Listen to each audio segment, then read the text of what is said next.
The two starter decks released alongside Series 5 were, of course, Shenron and Gogeta.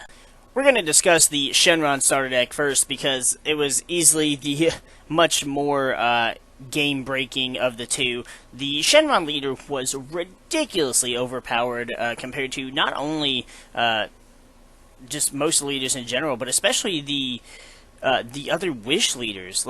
So unless you were trying to build a very specific theme or you wanted to build something around a specific card, and even then, this Shenron leader was still almost better. Unless you were playing something exclusive, like if you were playing Frieza with the Wish leader, you wanted to play the Emperor, Revival of the Emperor, which required you to have that leader. The Shenron deck was just so much more powerful. The leader did so many more things for you, and it was just overall the best, probably the best leader to come out of Set 5, just because of how much this leader was abused in so many different decks. So, unlike the other Wish leaders, the Dragon Ball could not attack, but its Activate main made up for that entirely in the fact that when you switch it to Rest mode, you got to search up to 2 Dragon Balls from your deck or life.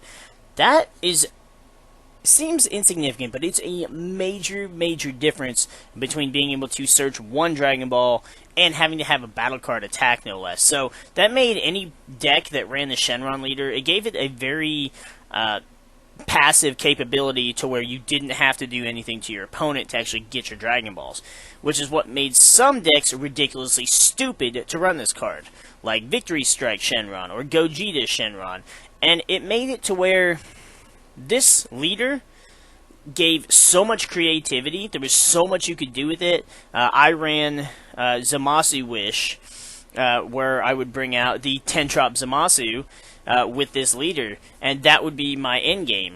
But instead, everybody decided to jump on 2 of the most broken cards in the game, and honestly, playing against Shenron became really stagnant. For a little while, there was like Majin Buu Shenron, where people would run the blue evolution chain from Set 3, where you would EX evolve into Ultimate Evil, and then give him triple attack, and he'd already had the triple strike and the massive power boost, and that was cool. I liked that.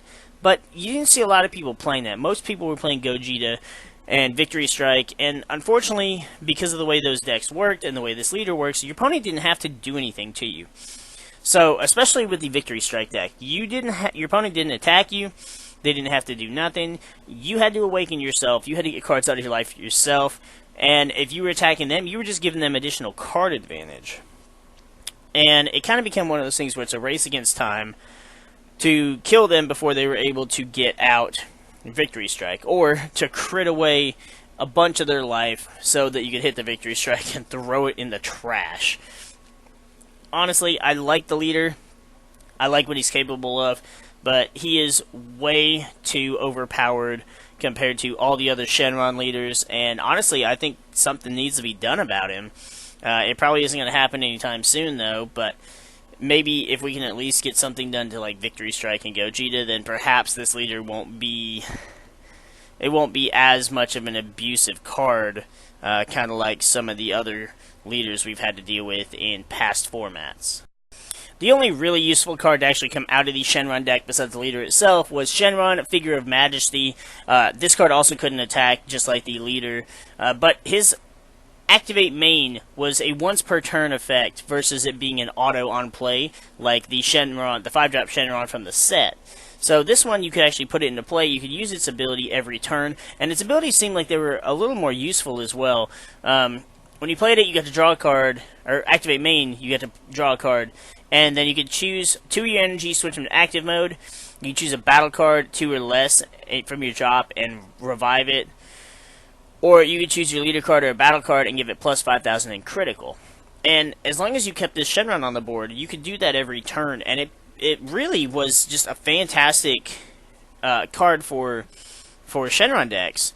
I personally liked this card so much more than the 5-drop. And granted, the 5-drop did get a really cool looking SPR, but even the art on this card is just fantastic, with Shenron coming up out of the clouds, similar to in the original Dragon Ball Z opening.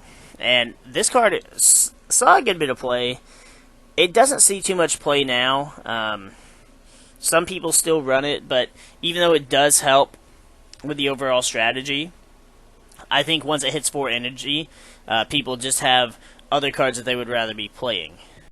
Then we've got the Gogeta starter deck. I personally liked the leader. I thought the leader had really cool abilities. We got a decent Gogeta battle card out of it, and we got a good Goku and Vegeta as well that were exclusive to the deck that kind of went along with being good support for Gogeta. Unfortunately, they required you to have a Gogeta leader though, and with the Gogeta cards not having a restriction, most people played them with the Shenron leader, similar to the 7-drop Gogeta from the set. And so the leader itself didn't see a lot of play. The 5-drop saw some play with the Goku and the Vegeta being good support for it. Unfortunately, the leader's front side had the same effect as the other set 5 leaders, but the Awakened side is where the card really seemed to come to life. It had really unique abilities that I feel like didn't really get a chance to shine. People didn't really take advantage of this leader as much as they could because everybody was riding on the Shenron train. But when he attacked, you got to draw a card. If you had 3 more energy, he gained 5. If you had 5 more energy, he also gained Double Strike. So 20k Double Strike, that's kind of cool. It's his other ability that's really interesting. As an activate main, lets you choose a card from your hand and drop it, and your opponent can only activate counter skills once for the duration of the turn. And you could even, according to the rules, you could kind of cheat that, and once they attacked, or once they used the counter attack, you'd activate the main. Oh, they played their counter for the turn, now they can't do so. It was a neat little gimmick that the leader had. Unfortunately, like I said, the leader there wasn't a whole lot of reason to use him other than that, and most people around this time were running almost exclusively Shenron. Some people were running the blue Shenron leader, but not a whole lot. And some people were running Super 17. A few people here and there ran Yamcha, but I think for the most part, Shenron was the one just kind of dominating as far as which leader was, at the head of the pack. And this Gogeta just kind of didn't really get his time to shine. The starter that gave us 2 amazing Goku and Vegetas to use as fusion materials for Gogeta, as well as giving us a new Gogeta 5-drop in Ultimate Fusion. He had Double Strike, which Double Strike's alright. It does apply a little bit of pressure in the end game, but what was really nice about him is that when you played him, you got to draw 2 cards, and then choose 2 of your opponent's battle cards and put them at the bottom of the deck. There was no energy requirement, no power requirement, anything like that. You just had to, they just couldn't, as long as they didn't have barrier or indestructible, you were wiping their board of 2 of their most powerful cards. Now, 4 energy, that's not too bad of a cost for a 25 double K that wipes the board and gives you +2. But luckily, we had the Goku and Vegeta Fusion Reborn cards. The Goku said, when he's placed in your drop area from Fusion, if your leader's Gogeta, you got to draw a card. So you have to draw 3 cards off of this. So essentially, you were replacing the 3 cards that you had when you played the Gogeta, which would be the Goku, the Vegeta, and the Gogeta. The Goku and Vegeta go to your drop, the Gogeta goes to your board, then you draw 3 cards to replenish those cards that you had in your hand. Then the Vegeta, on the other hand, says that when he's used for fusion, if your leader's Gogeta, you choose one of your energy and switch it to active mode. So, that gives you open energy for combo, for negates, for you to play, just some extra stuff, whatever you might want to use. I've seen several people, including myself, toy around with this trio of cards. But more than that, I've seen people use the Gogeta just because he doesn't have to be played via the Union Fusion to get that ability. So, some Wish decks I've seen have played this Gogeta. This will get the draw. I've also seen some people play with these and the vanilla blue Goku and Vegetas from set 5. And then that way they could run it with like Shenron or some other leaders. Then we had the secret rare for the set, which was Miraculous Fighter Super Saiyan 3 Gogeta. my favorite iteration of all of the Super Saiyan forms. I don't know why, just something about when Goku went Super Saiyan 3, it was just the coolest transformation, hands down. And honestly, it looks weird on Gogeta because Goku and Gotenks, as far as, to me, I feel like those are the only characters that really earned the Super Saiyan 3 form. I believe Gogeta got it in like Dragon Ball Heroes or Xenoverse or something, one of those games that I never really got to play. But the card itself is pretty cool. The art on it is really nice as well.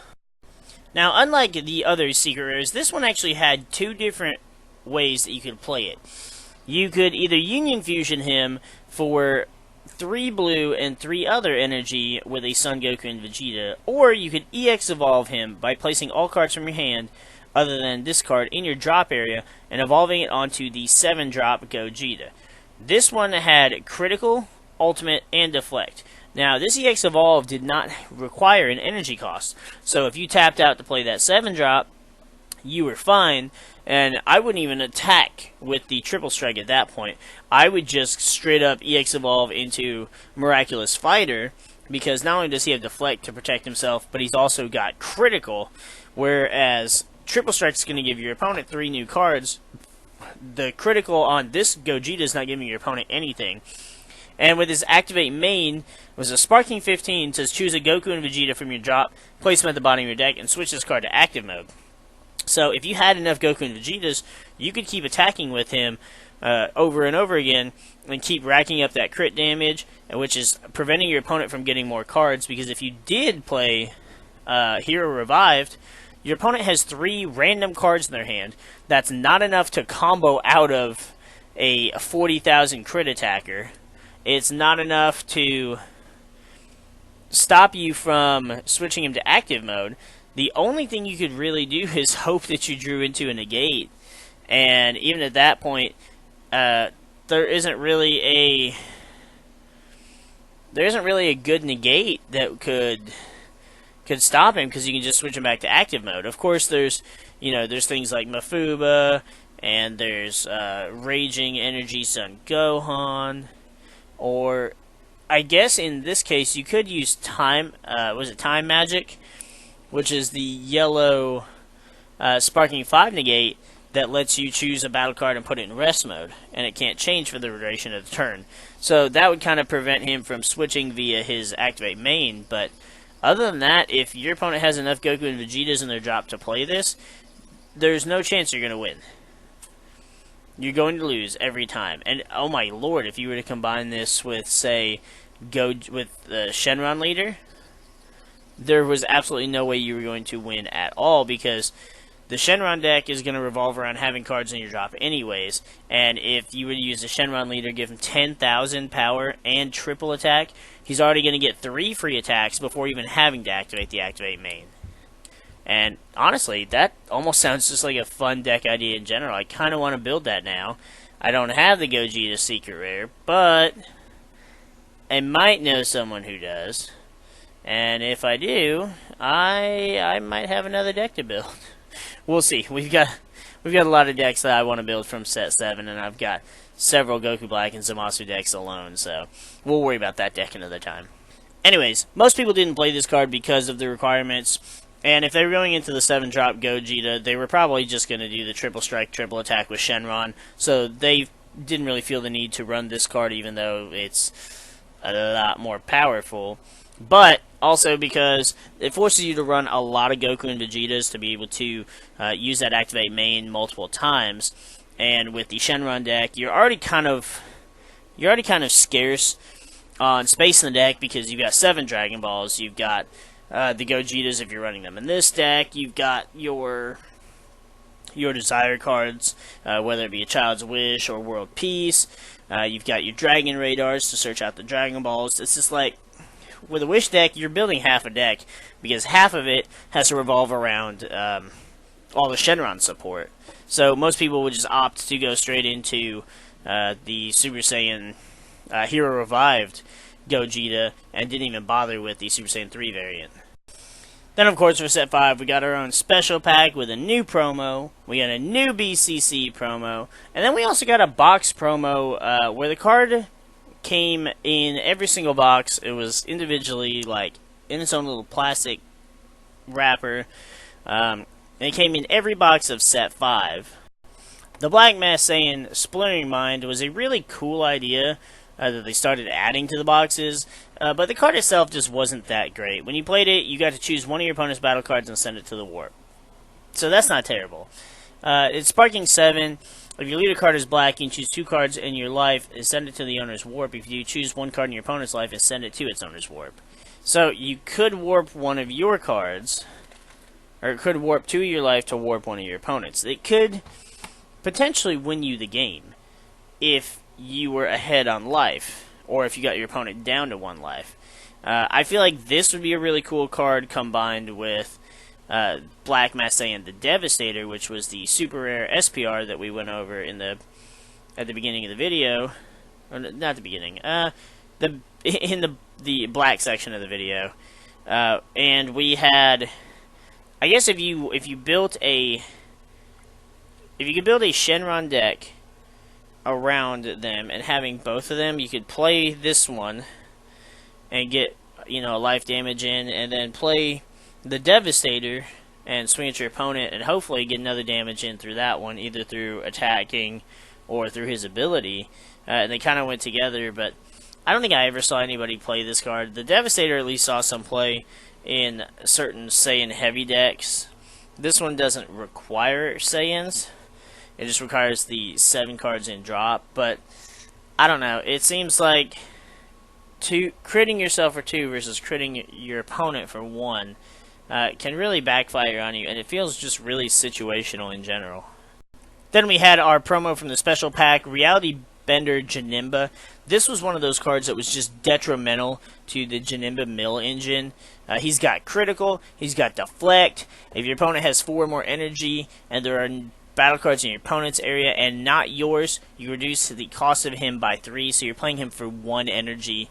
And at the end of the turn, you place it at the bottom of your deck, and you mill the top 2 cards from your opponent's deck. So you get decent crit damage off, and then he goes away to be able to allow you to do it again on the next turn, and mills 2 cards from your opponent's deck, which that combined with the leader, combined with the other support in the deck, it really adds up really fast. This was easily a detrimental card to have in the deck, and as all of you may know, Janemba was and still is one of the most powerful archetypes in the game. Then we had our BCC promo in Crisis Crusher Son Goku. This was a card that came in and really put a stop to a lot of crazy stuff that your opponent would do. His permanent said if there are no battle cards in play in your battle area, you can reduce his energy cost by 2, and you play him for 1, and then your opponent cannot attack with battle cards with the energy cost of 1. Now, the Activate Main also allowed you to KO a battle card with the energy cost of 1 every turn. So, it'll allow you to KO, like, the crit attackers, the little stuff, the little 1-drops your opponent might play, like Kami or Dende, or even the Black Master Saiyan. Anything that they wanted to keep on the board or play early on, and this Goku was able to come in and prevent that from happening. He was also a decent card to use against the blue-yellow decks that ran the Hirudegarn leader or the Trunks leader and the 1-drop Bardock. That kind of prevented the 1-drop Bardock from getting to attack. Although I don't think that 1 attack actually made too much of a difference. That deck still stayed pretty consistent until they actually took away the BCC Goten, which is what allowed the deck to really take off and become such a big threat in the competitive meta. Then we had our dash packs for set 5, and arguably the best one was the Relentless Speed Janemba. Now this is the first dash pack we got where not only did we have 5 cards, because I don't think we had 5 cards in any of the dash packs previously, but also we had a leader and an extra card in the dash pack as well. And up until this point, all the dash pack promos had been battle cards. But the Janemba, the Relentless Speed Janemba, was easily the most valued and the most abused. I actually pulled this and I built a deck for Janemba before it became toxic, and I just never got around to playing it. It literally sat here in a box. It's still Well, I moved it to a different box now, but it just sat in the same box, never being touched because I saw how quickly Janemba became such an annoying, unfun deck to play. And so I never played it myself. His permanent said you couldn't play battle cards, you couldn't play cards at all with energy cost of 5 or more, so you couldn't play the 5-drop Janemba in the deck, but it really wasn't necessary. When this card attacked, you got to draw a card, and you got to place 2 cards from the top of your opponent's deck in the drop area. Now, what's really shitty is this card didn't have to attack a leader to get that ability, so it's like, this card didn't have to attack a leader, got to draw, got to mill 2 cards from your opponent, and then we had leaders that were like, burst 2, draw a card when you attack a leader. Like, come on now. Some leaders just, some cards got, didn't get fair treatment. But the Awakened side was pretty crazy too. When you attack, you draw a card, you place 2 cards in the drop area. But when you attack, you can place a blue card from your hand in your drop area, negate the attack, and then you can negate that skill for the duration of the game. So you got a free negate that you could activate at any time. That, since it was an auto, could not be stopped by cards like Bad Ring Laser. Unfortunately, it still was affected by cards that said this attack can't be negated or things like that. But otherwise, fantastic, solid leader, still one of the top contenders in the current meta. 1, 2, 3, going into 3 sets later. Then we had the Hellfighter 17 Dash Pack card. It was a 19k dual attack. Nothing really too exciting. Unfortunately, because it was Hellfighter 17, you couldn't even reduce the energy cost of this card, so it didn't really have a whole lot of reason to play. Perhaps if it had been regular 17, it would find a nice place in Android decks, but as is, there just wasn't a whole lot of reason to even use the card. And then we had the 1-star Dragon Ball, which was okay. I saw some people use 1 or 2 here and there. Instead of getting to draw a card, it lets you choose a card from your hand to place in the drop area, and you got to draw a card, but your opponent also had to discard a card. So you were drawing a card to replace the ball that you dropped, and whereas your opponent was just having to discard a card as well. It kind of kept you a little bit on card advantage wise, but I personally never liked it. I would just run 7 of the regular Dragon Balls because to me that 1 discard wasn't really doing a whole lot unless you were kind of focusing on some crazy Shenron hand destruction build. Then we had Negating Fist Super Saiyan Blue Son Goku. I really didn't care for this card at all. It was a counter attack. You had to play the card and negate the attack. And then for 3 yellow energy, you get to place this card in the drop area, choose a skillless yellow battle card with energy cost of 3 or less from your deck or drop area and play it. Really not worth it at all. I mean, you could play a 2-drop vanilla, but it kind of seemed to defeat the purpose. Now, if you played the 3-drop GT Goku from the first event pack, then you'd have a 30k, but you're paying 5 energy, essentially, for a vanilla 30k. Like, that's not even close to worth it. This card was just absolutely horrendous, and I literally saw nobody play this card at all. Then lastly, we had our Baba Dash Pack promo, and I don't really think a lot of people played this one either. Her auto said when you play this card, you get to choose an Earthling in your leader or battle area, gave it plus 5,000. And when you comboed with this card from the battle area, you get to draw a card and then choose one of your opponent's cards and minus 5,000 for the duration of the turn. It was really just kind of like an average card. I mean, it did somewhat decent work, gave you the extra boost, gave your opponent's card a little bit of a negative, but it was Earthling specific, and while that makes sense, there wasn't a whole lot of reason to play it, especially because, for the most part, you could just instead play Fearless Pan, which is going to give everything 5,000k, and Double Strike, and was just a better card overall to play, instead of this 1-drop shriveled old lady. Then for our tournament packs, we had everybody's pal Yamcha for red and Demon Sword Janemba for blue. The Yamcha was okay. When he attacked, you got to look up 3 cards, choose Earthling, add it to your hand. But just to be able to do that seemed kind of... I don't know. I get that he was an Earthling and all, and you could, use that with support like the Baba or the Yamcha Leader's ability, but the battle card itself just didn't do anything, and I feel like if you're going to play a 15k battle card, I understand he's a 2-drop, but I almost feel like I would rather just play a 3-drop like the promo Son Gohan that we got out of the previous set.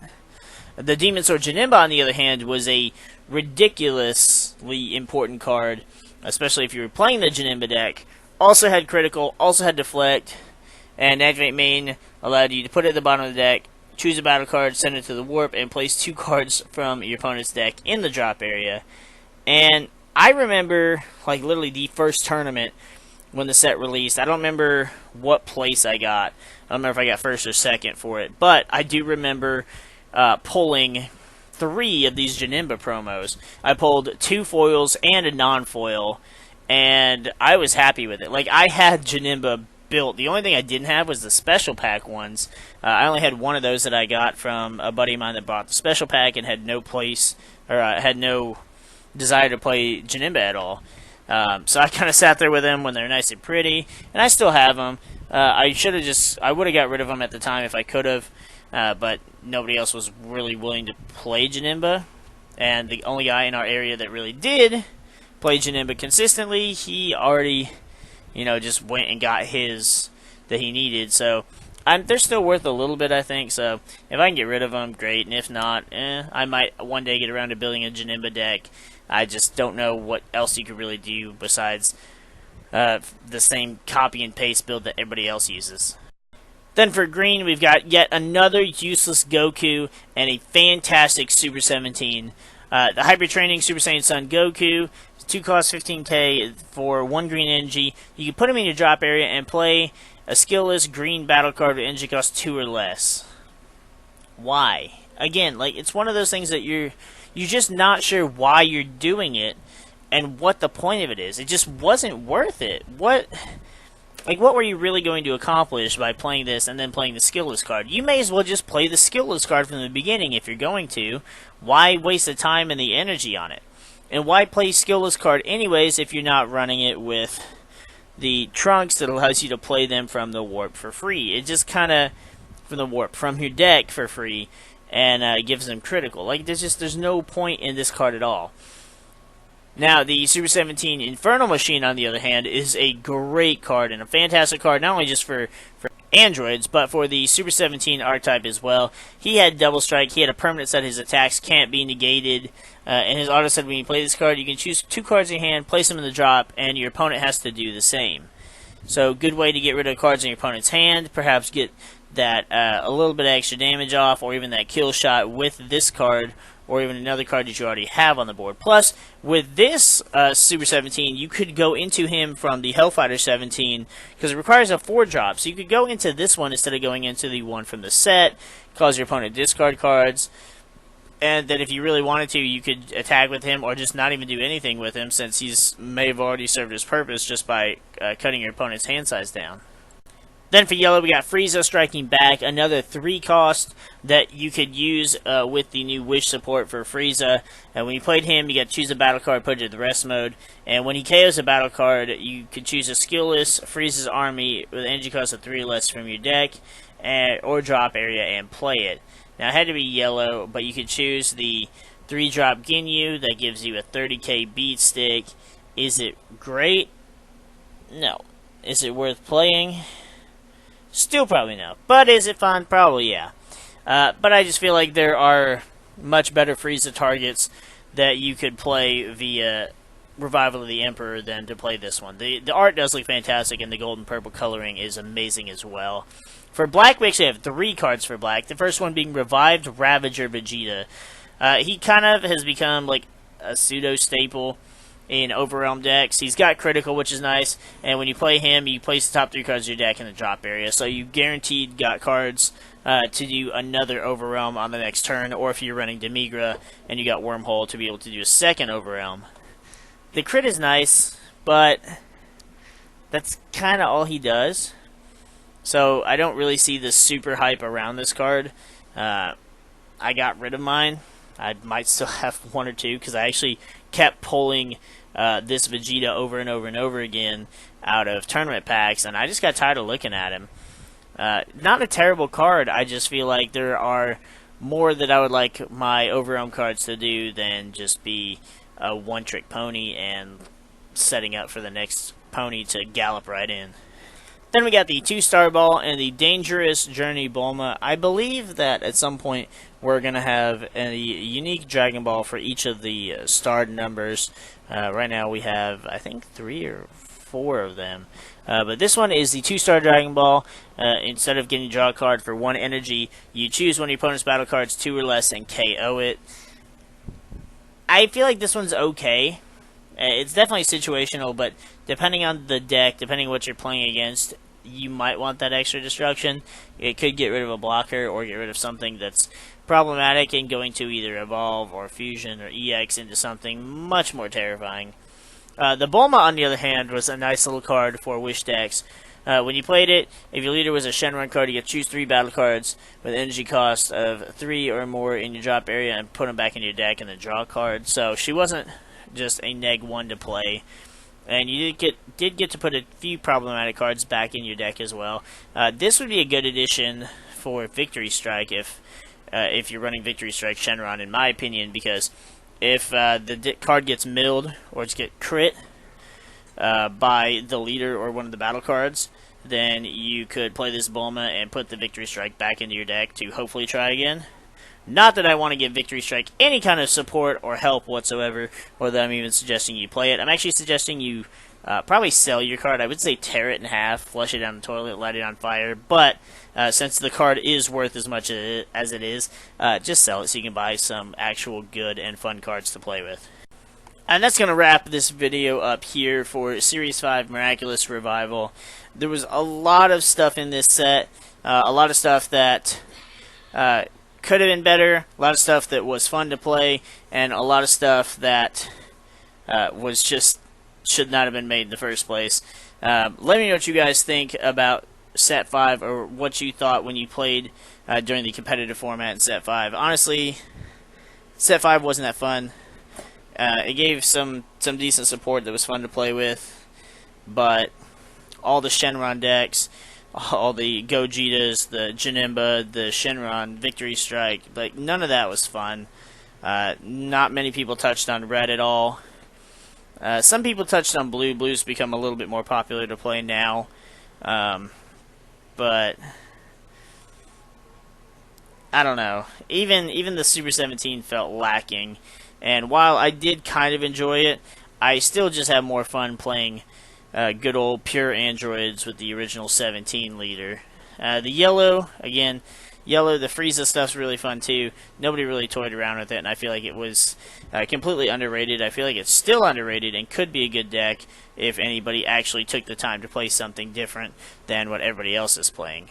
So, let me know what you thought of this set, how you enjoyed the meta format around Set 5, and if there's anything that you still enjoy from this set that you think might work in the current competitive environment. With that, though, we're going to go ahead and get the freak out of here, and we will see you guys in the next episode.